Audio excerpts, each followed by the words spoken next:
नमस्कार, आप देख रहे हैं अब तक बिहार। मैं विमलेंदु चैतन्य। अब तक बिहार के विशेष कार्यक्रम राजनीति अब तक में आपका स्वागत है। हम हर बार आपको एक युवा राजनीतिज्ञ से मिलवाते हैं, जिनका धार, जिनका तेज तर्रारपन और जिनका कुछ कर गुजरने की तमन्ना दिल में है, वैसे लोगों से आपको हम मिलवाते हैं। आज हम आपके सामने ला रहे हैं एक ऐसे तेज तर्रार युवा तुर्क नेता जो अपना जीवन का बहुमूल्य समय राजनीति को दिया।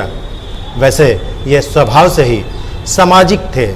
समाज के प्रति इनका लगाव बेहद इतना अधिक था कि लोग कल्पना भी नहीं कर सकते हैं। यही वजह है कि 15 वर्ष की महज आयु में इन्होंने लोगों की सेवा शुरू कर दी। हम बात कर रहे हैं राजीव कन्हैया की, जो बेबाकी में पूरी तरह बेबाक हैं। इनका बेबाकपन ही इनका पहचान है, इनका अंदाज है, और इसी अंदाज की वजह से राजीव कन्हैया पूरे गया में जाने जाते हैं। इनका राजनीतिक बोलबाला इस कदर है कि राजनीतिज्ञ लोग अपने पल्ले में लाने की कोशिश कर रहे थे। अपने व्यवहार की वजह से वहाँ नहीं टिक पाए जहाँ इनका घर था। जी हाँ, भाजपा जिसे 25 वर्षों तक अपने बहुमूल्य समय दिया, आज बागी हो गए हैं। क्यों बागी हो गए हैं, क्या वजह रहा? आइए हम सीधे बात करते हैं राजीव कन्हैया से। वैसे तो ये किसान परिवार से आते हैं। बचपन से ही 3 बहनों की इन्होंने शादी की और अपने परिवार में लोगों को वो मदद किया जो शायद दूर दूर तक लोग करने की सोचते तक नहीं हैं। आज हम सीधे बात करेंगे राजीव कन्हैया से। क्या इनके मन में उथल पुथल है? राजनीति में आने के बाद क्यों इन्होंने वजीरगंज का रास्ता तैयार किया? क्या वजह रहा कि इन्होंने भाजपा छोड़ा? और क्या वजह रहा कि ये इन्होंने पप्पू यादव, जो जन अधिकार पार्टी के सुप्रीमो हैं, उनका दामन थामा? इन सब दुखती नसों पर आज हम इनके साथ बात करेंगे। चलिए सीधे बिना वक्त गंवाए इनसे मुखातिब होते हैं। राजीव जी, आपका विशेष राजनीति में आपका स्वागत है। सबसे पहले एक सवाल, बागी क्यों हो गए आप? आज इस अब तक न्यूज बिहार के माध्यम से हम बताना चाहते हैं कि हमने लगातार 25 वर्षों तक भारतीय जनता पार्टी के विभिन्न पद पर रह के संगठन विस्तार करने का काम किया और संगठन का जो विचार था उसको जन जन तक पहुंचाने का काम किया। और यही उसका परिणाम है कि आज देश में और राज्य में भारतीय जनता पार्टी आज ऊंचा शिखर पर पहुंचा हुआ है।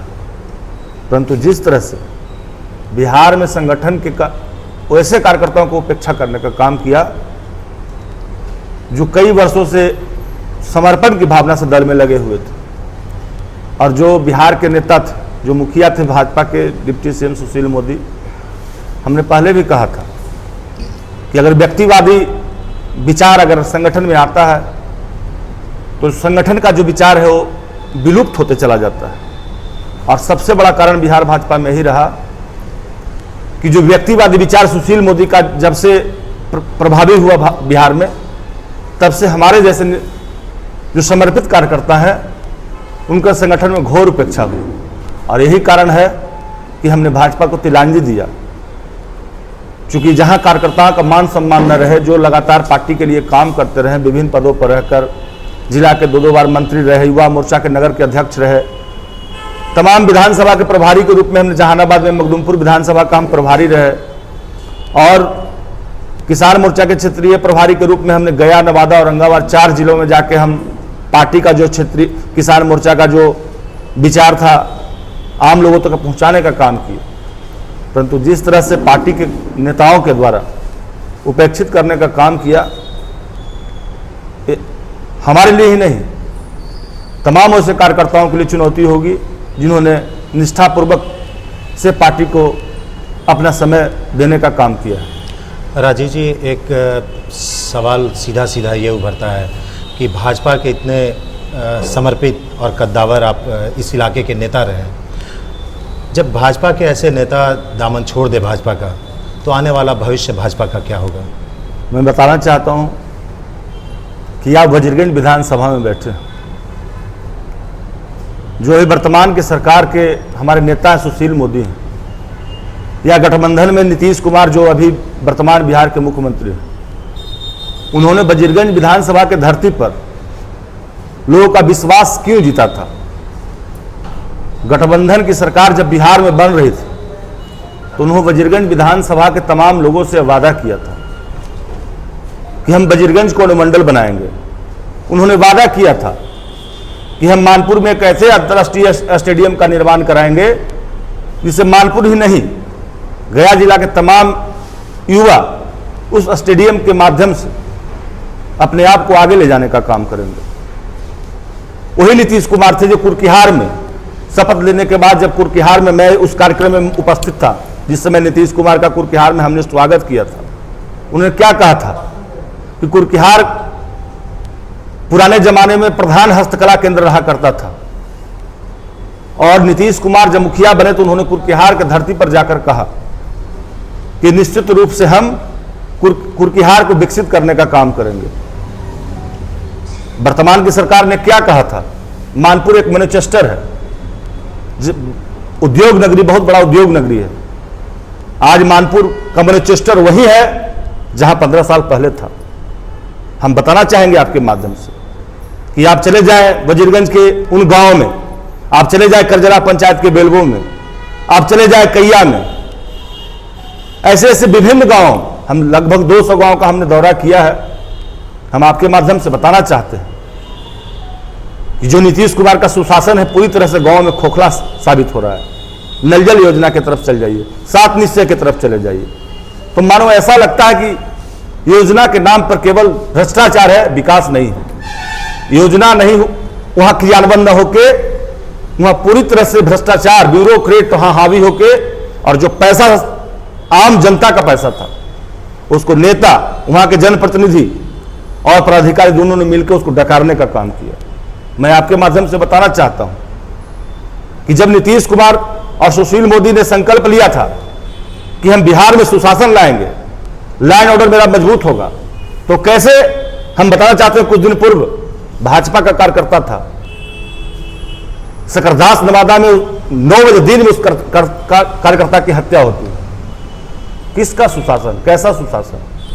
आप चले गए खंजहापुर, 3 दिन पूर्व नौजवान छात्र जो अपने परिवार का अकेला व्यक्ति था लालन पालन करने वाला, उसकी अपहरण करके, और उसको अपहरण करने के बाद उसके माता पिता बुनियादगंज थाना में जाके इसके खिलाफ एफआईआर कराते हैं और 24 घंटा तक बिना छानबीन पुलिस नहीं करती है, निष्क्रियता दिखाती है, जिसका परिणाम होता है उस बच्चे की हत्या हो जाती है।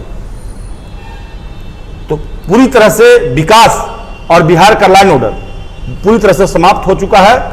जो एनडीए सरकार ने आम जनता से वादा किया था, जो आम जनता के बीच जाके हमने वादा किया था कि आप हमें बिहार में अगर हमें लाएंगे तो निश्चित रूप से जो बिहार का अधूरा विकास है उसको हम पूरा करने का काम करेंगे, जिसमें पूरी तरह से नीतीश और सुशील मोदी फेल है। जहाँ तक पूरी बिहार की बात कर रहे हैं, बिहार में लॉ एंड ऑर्डर, सुशासन का खोखलापन, ये सारी चीज़ें आपको क्या लगता है कि आप जिस विधानसभा क्षेत्र से खड़ा है वजीरगंज जिसे आपने चुना है, क्या यहाँ भी वही कमोवेश हाल है?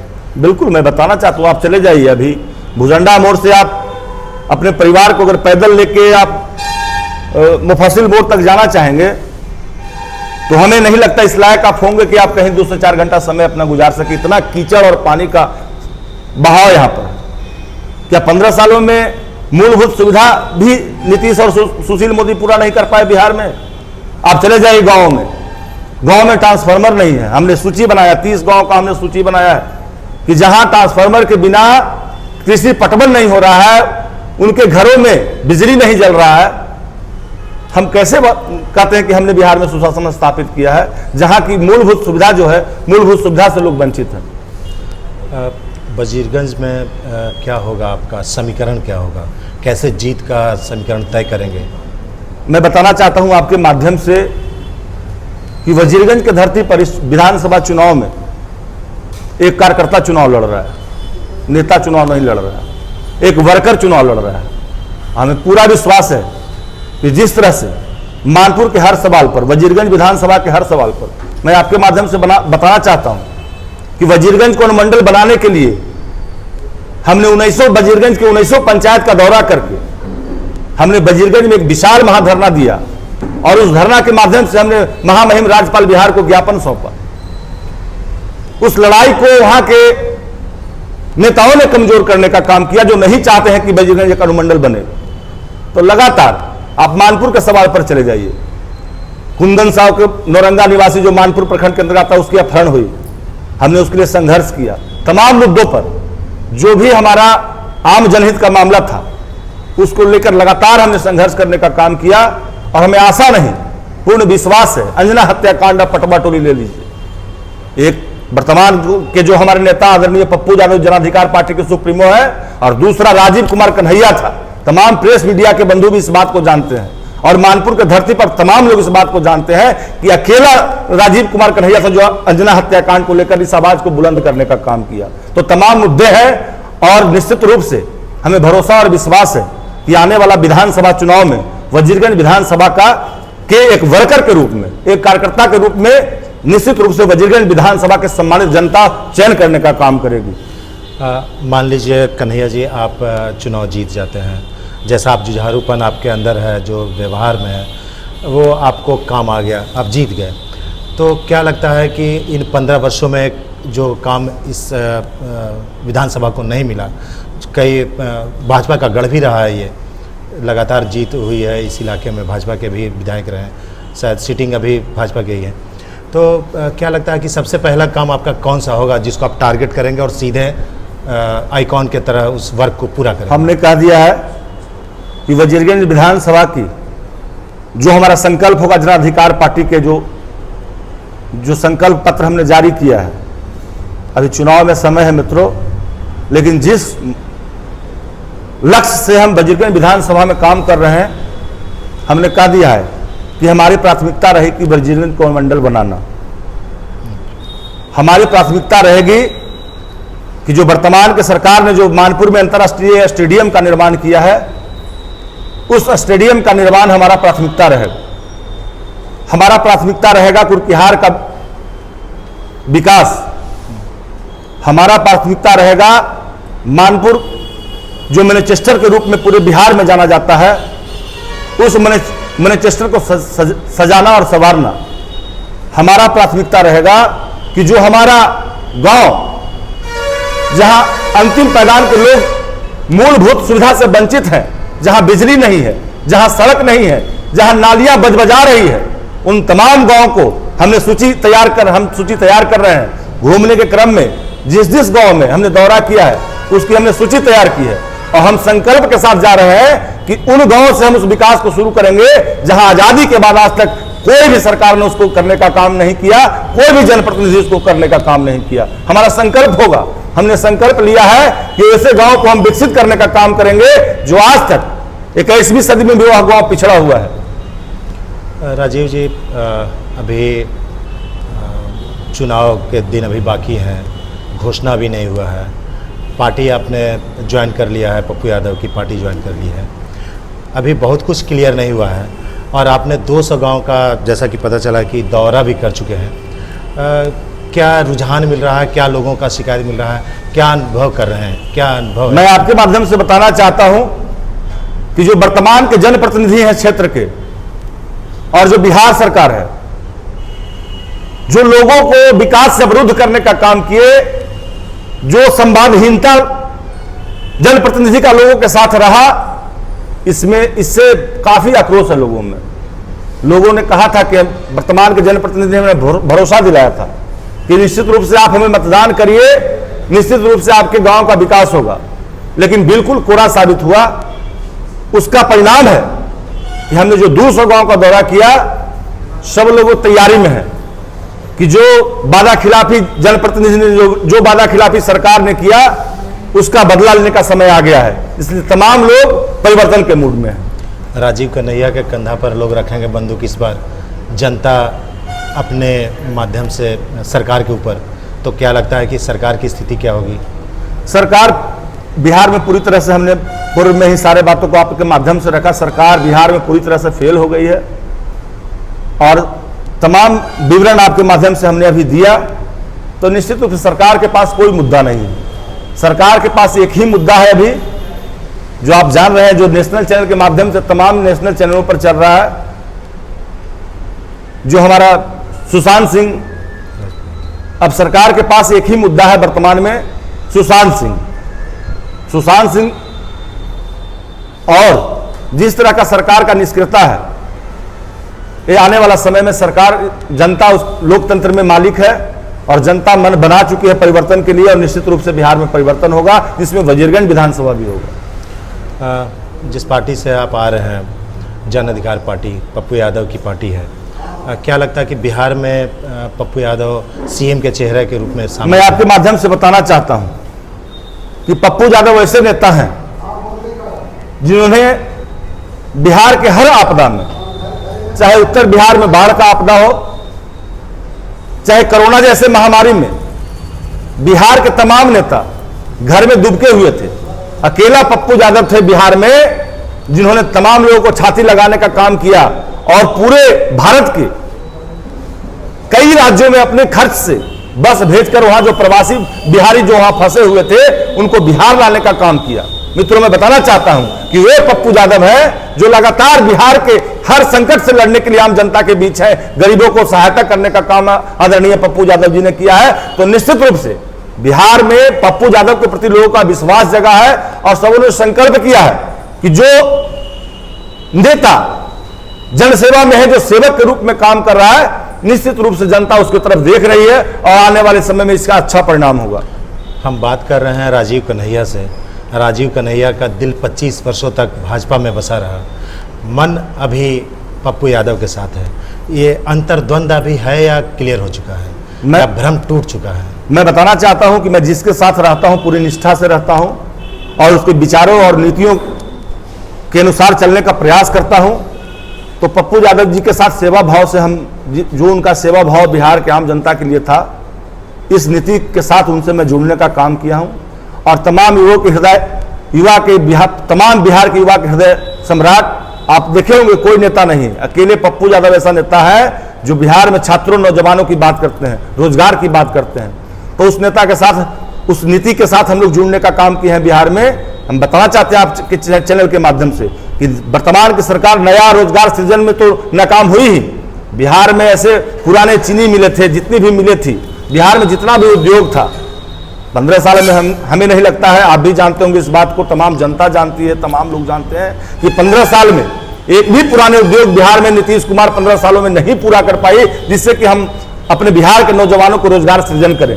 नया का परिकल्पना करना तो बेवाक होगा।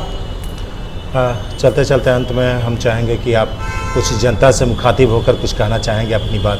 मैं बस इतना ही अनुरोध करूंगा वजीरगंज विधानसभा के तमाम नौजवानों से, तमाम सम्मानित बुजुर्गों से, तमाम माँ बहनों से कि जिस तरह से पूर्व के जनप्रतिनिधियों ने वजीरगंज विधानसभा के आम जनता को छलने का काम किया है और जो वजीरगंज विधानसभा के विकास को उपेक्षित करने का काम किया है, आप लोगों के पास लोकतंत्र में हमारा यही समय होता है जो अपने सूझबूझ के अनुसार हम ऐसे अपने जनप्रतिनिधि का चयन करें जो हमारे लिए, हमारे क्षेत्र के सर्वांगीण विकास के लिए तत्पर हो और हमेशा संघर्ष करे। निश्चित रूप से हमें आशा और विश्वास है कि आपका प्यार मिलेगा और वजीरगंज विधानसभा एक नया वजीरगंज विधानसभा के रूप में उभरेगा और आने वाले समय में वजीरगंज विधानसभा एवं मानपुर का चहुमुखी विकास होगा, ऐसी हम कल्पना करते हैं। हम अभी बात कर रहे हैं राजीव कन्हैया से, जो युवा तुर्क नेता हैं। बेबाकी में इनका कोई शान नहीं है, इनका कोई जोर नहीं है, लेकिन विधानसभा चुनाव है। विधानसभा चुनाव में क्षेत्रीय समस्याएं, क्षेत्रीय मुद्दे काम आते हैं। नेशनल और इंटरनेशनल मुद्दे लेकर देश की राजनीति की जा सकती है, लेकिन अपने गांव, अपने शहर, अपने इलाके की राजनीति के लिए स्थानीय मुद्दा जरूरी होता है।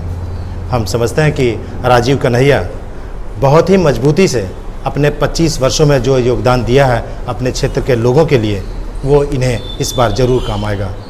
हम ये भी जानते हैं कि राजीव कन्हैया भाजपा में रह चुके हैं, इनका मन भाजपा में था, या कहें कि दिल भाजपा में था, लेकिन अब इनका दिमाग अब बदल चुका है और ये पप्पू यादव के साथ हो चुके हैं। जब ऐसे लोग भाजपा को छोड़ देंगे तो आने वाले समय में और किस किस पार्टी का क्या क्या हाल होगा ये कह पाना मुश्किल है, लेकिन इतना तो तय है कि आने वाले समय में लोग विकास की बात तो करते हैं, लेकिन विकास की धारा बहाना बड़ा मुश्किल होता है।